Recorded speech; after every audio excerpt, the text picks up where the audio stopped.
பிரியமானவர்களே, இயேசு கிறிஸ்துவின் நாமத்தில் உங்களுக்கு என் அன்பின் வாழ்த்துக்கள். ஒரு புதிய மாதத்தின் முதல் நாளுக்குள்ளே நம்ம வந்திருக்கிறோம். இந்த மாதத்துல ஆண்டவர் எனக்கு என்ன நன்மை வைத்திருக்கிறார், எப்படி ஆசீர்வதிக்க போகிறார் என்ற எதிர்பார்ப்போடு நீங்க இருக்கலாம். முதலாவது, இந்த எந்த இடம் ஒரு வீட்டுக்கு முன்னால நிக்கிறீங்களேன்னு பாக்குறீங்களா?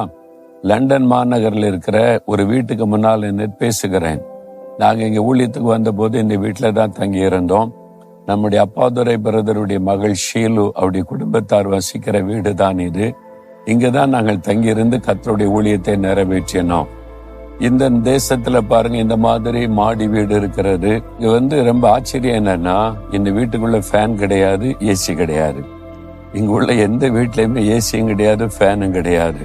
என்னங்க சொல்றீங்கன்னு கேட்டா, இது எப்பவுமே குளிர்ச்சியான ஒரு பகுதியா இருக்கிறதுனால ஃபேன் அவசியம் இல்லை, ஏசியும் அவசியம் இல்லை.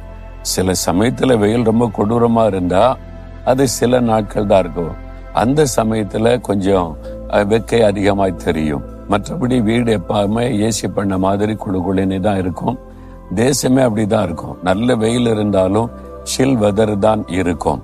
அதனால இங்க நடக்கிறது, கடினமா வேலை செய்யறதெல்லாம் ரொம்ப ஈஸியா இருக்கும். சரி, இந்த நாள்ல இந்த மாதத்திற்கு தேவன் உங்களுக்கு என்ன வார்த்தை வைத்திருக்கிறார் தெரியுமா? ஏசாயா 60ஆம் அதிகாரம் 1வது வசனம், எழும்பி பிரகாசி, உன் ஒளி வந்தது.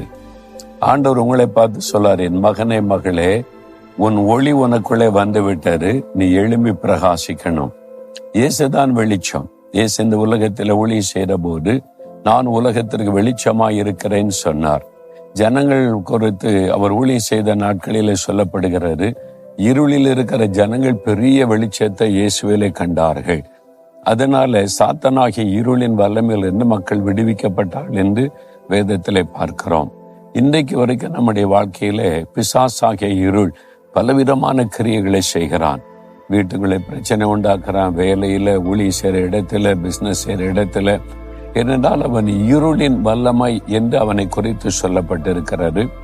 இருளின் அந்தகாரம் என்றும் அவனை குறித்து கொலைசேர் 1ஆம் அதிகாரத்தில் சொல்லப்படுகிறது.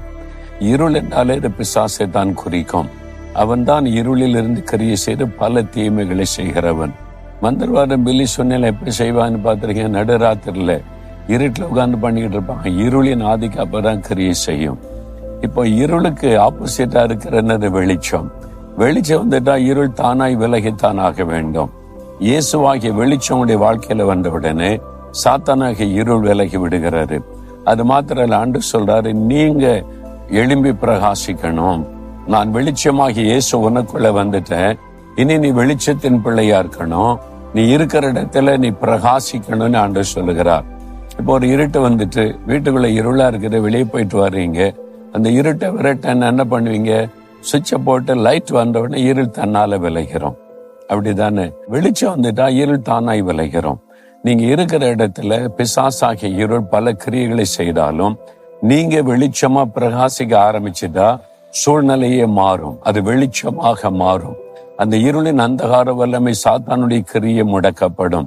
அதனாலதான் ஆண்டு சொல்றாரு, என் மகனை என் மகளே, நீ எழும்பி பிரகாசிக்கணும், நீ எப்பொழுதும் வெளிச்சமா இருக்கணும். சில சமயத்துல சாத்தான் என்னை விழத்தட்டிறான், கோபம் வந்துருது, எரிச்சல் வந்துருது, சில பாவத்துல விழுந்துறேன்னு அப்படின்னு நினைக்கிறீங்களா? பயப்படாதங்க. மீகா 7ஆம் அதிகாரம் 8ஆம் வசனத்துல, என் சத்துருவே, நீ எனக்கு விரோதமாய் சந்தோஷப்படாதே, நான் விழுந்தாலும் எழுந்திருப்பேன், நான் இருளில உட்கார்ந்தால் கர்த்தர் எனக்கு வெளிச்சமா இருப்பார். நீ என் வாழ்க்கையில இருளை கொண்டு வர நினைச்சா கர்த்தர் எனக்கு வெளிச்சமா இருப்பார். அப்படி வெளிச்சம் வந்த உடனே உன் இருள் விலகித்தான் ஆக வேண்டும். இந்த அனுபவத்தோட நம்ம வாழ வேண்டும். அப்ப நீங்க ஒரு இடத்துல பிரகாசிக்க ஆரம்பிச்சுட்டா அந்த இடத்துல சூழ்நிலையே தலைகளாக மாறும், பெரிய ஆசீர்வாதம் உண்டாகும். ஒரு சமயம் நான் ஒரு பட்டணத்தில் இருக்கிற ஜெயில், அந்த பிரபலமான ஜெயில், அது அங்க இருக்கிற அதிகாரி என்னை பார்க்க விரும்பி கேட்டதனால அவரை சந்திக்க நான் போயிருந்தேன். அப்பொழுது அவர் நல்ல ஒரு ஆண்டவரை ஏற்றுக்கொண்டு ஆண்டவருக்கு என்று வாழுகிற ஒரு நல்ல ஜீவனுள்ள சாட்சியாயிருந்தவர். நான் ஜெயில பார்க்கணும்னு கேட்டுக்கொண்டேன். அந்த காவலர் மூலமா, போலீஸ்காரங்க இருப்பாங்கல்ல, அது மூலமா என்னை ஜெயிலுக்குள்ள எல்லா இடத்தையும் கொண்டு காண்பித்தார்கள். விசாரணை கைதிகள் இருப்பது, ஆயுள் கைதிகள் இருப்பது, சில கொடூரமான குற்றம் செய்த கைதிகள் இருப்பது, எல்லா இடமும் என்னை கொண்டு போய் காண்பித்தார்கள். அப்ப அந்த ஜெயிலுக்குள்ள கைதிகளை வைத்து நிறைய பலகாரங்கள், பொருட்கள், ஸ்வீட் அதெல்லாம் செஞ்சு விற்பனைக்கு அனுப்புறாங்க. அந்த இடம்லாம் காண்பித்தார்கள். நான் போன போது அந்த காவலர் இடத்துல விசாரித்தேன். அப்ப அவர் சொன்னார், இந்த ஜெயிலர் ஐயா வந்த பிறகு எங்க ஜெயிலே வித்தியாசமாய் மாறிவிட்டது. அவர் எல்லாரிடத்துல காண்பிக்கிற அன்பு, அவர் எங்களுக்கு செய்கிற உதவி எங்களுடைய வாழ்க்கையில ஒரு பெரிய சந்தோஷம் ஐயா. நாங்க இங்க வேலை செய்வதில் ரொம்ப மகிழ்ச்சி அடைகிறோம் என்று சில காவலர்கள் சொல்லி நான் கேட்டேன். அதே மாதிரி கைதிகளோடு நான் பேசுகிற சில சந்தர்ப்பம் கிடைத்தது. அவங்க சொன்னாங்க, இந்த ஜெயிலரையா வந்த பிறகு ஜெயிலே மாறிவிட்டாரு. நாங்கெல்லாம் இப்ப ரொம்ப சந்தோஷமா இருக்கிறோம். எங்களுடைய வாழ்வாதாரத்துக்கு தேவையான பல காரியத்தை செய்யறாங்க. இந்த மாதிரி உதவியெல்லாம் செய்யறாங்கன்னு அவங்க சொல்றாங்க.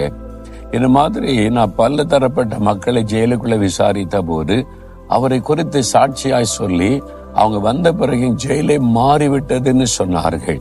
அப்பதான் நினைத்தேன், ஒரே ஒரு மனிதர் வெளிச்சமா அந்த ஜெயிலுக்குள்ளே பிரகாசித்ததுனால நிறைய பேருடைய வாழ்க்கையில வெளிச்சம் உண்டானதை பார்க்க முடிந்தது. சாட்சியான வாழ்க்கை, அன்பான வாழ்க்கை, மற்றவர்களுக்கு உதவி செய்கிற நல்ல ஒரு இருதயம், தாழ்மை. நான் ஒரு அதிகாரி, நீங்கள வேலைக்காரங்க மாதிரி நடக்காதபடி மற்றவங்களை சரிசமமாய் நடத்துவது, இதெல்லாம் அவங்க சொல்லி மகிழ்ச்சி அடைந்தார்கள். இந்த மாதிரி ஒரே ஒரு ஆள் தான் அங்க இயேசுக்காக பிரகாசித்ததுனால ஒரு பெரிய மாற்றத்தை உருவாக்க முடிந்தது. உங்களால முடியும்.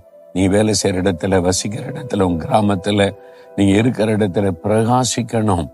அதுக்கு தான் ஆண்டவர் சொல்லுகிறார், நான் என் வெளிச்சத்தை உனக்கு தந்திருக்கிறேன்ல, நான் வெளிச்சமா தானே உனக்குள்ள வந்திருக்கிறேன், நீ பிரகாசிக்கணும். அந்த வெளிச்சம் மங்கி போகாதபடி அனுதினமும் வேத வாசியத்தை ஜெபித்து, ஆண்டவர் இயேசு எனக்குள் வெளிச்சமா இருக்கிறார், நான் அவருக்காக பிரகாசிப்பேன் என்ற உணர்வோட நீங்க செயல்பட்டீங்கன்னா உங்க மூலமா சுற்றிலும் ஒரு பெரிய மாற்றத்தை உண்டாக்க முடியும். இன்றைக்கு அதை உணர்ந்து கொண்டீங்களா? ஒப்பு கொடுக்கிறீங்களா? ஆண்டவரே, நான் வெளிச்சமா இருக்க அர்ப்பணித்துக் கொள்றேன். எனக்குள்ள இருக்கிற வெளிச்சம் இருளாகாதபடி நான் காத்துக்கொள்ள எனக்கு கிருபை கொடுங்க நிச்சயிக்கிறீங்களா? அப்படி ஜெபம் பண்ணுங்க. ஆண்டவரே, நீர் எனக்கு கொடுத்த வாக்குத்தத்தத்திற்காய் ஸ்தோத்திரம். நீர் எனக்குள் வெளிச்சமாய் வந்திருக்கிறீர். நான் பிரகாசிப்பேன். எங்க வீட்டுல, வெளியில, கிராமத்துல, பட்டணத்துல, வேலை செய்யற இடத்துல, வசிக்கிற இடத்துல இயேசுவுக்காக நான் பிரகாசிப்பேன்.